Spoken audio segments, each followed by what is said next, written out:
Hey there guys, Aaron C coming at you again today with another lesson. So what are we going to do today? We're going to talk about island music since spring has sprung and it's that beautiful time of year. Hopefully spring has sprung where you are at.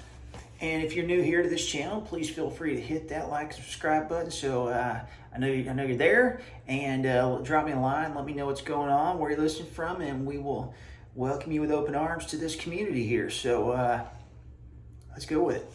All right, so with island rhythms, though there are similarities based on what sound you're going to get, what country you're influenced by, this, that, and the other, things are going to vary, okay? So, for example, take language, for example. So, living in America as I do, English being my primary language, other English-speaking countries are going to say things differently than in America, okay? And even in different parts of the U.S., it can, vary and so forth. And if you speak other languages, the same is true.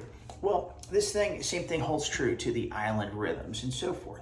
So let me dive in with that. Okay. So obviously, when you're in the Caribbean, and there's different Caribbean countries, now there are going to be similarities. There's going to be differences. Okay. So let's indulge on that a little bit. One of the most common island rhythms, reggae rhythms, is going to be that of Jamaica, okay? So we can get more of the Bob Marley, more of that, okay?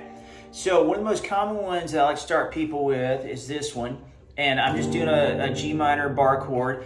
You can do the open chords, it just doesn't work as well because you have you have to mute those open strings, at least the bar chords once you let off, okay? And so forth, okay? So that makes life a lot easier. All right, so let's go there with that one, okay? So the first one I like to start people with is 1 and 1, 2 and 3, 1, 2 and 3, 4, 1, 2 and 3, 4. And if you notice, I'm pulsing with that left hand.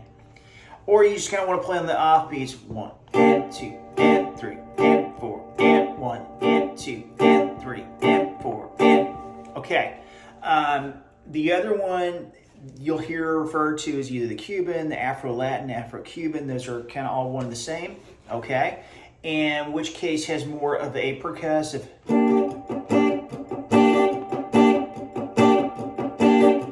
Same thing with the pulsing, but just a lot more percussive with your strumming hand.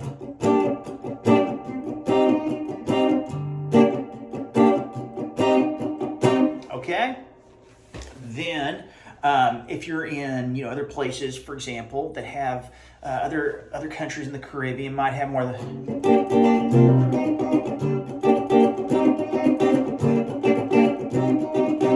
that. Sometimes,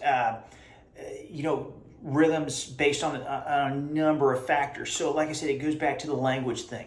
I just kind of go back to more of the popular island rhythms. And obviously, if you're in one of those countries, then you kind of have your own spin on it. And that's perfectly normal. That's kind of how it works. Okay, just as each player kind of has his own fingerprint, that's perfectly normal. Okay, now as far as lead and stuff like that, that obviously is going to depend on your chord structure. So for example, basic major and minor pentatonics, your major scale. Now, you may not have as many modal things dealing with the reggae thing. If you have some minors, you might want to go to like an Aeolian, which is your relative minor. That's based off the 6, but not a lot of crazy stuff, okay? So anyways, I hope that helps, and I hope you got something out of that. And if you have any questions, let me know. And I hope to see you again soon, guys. Take care.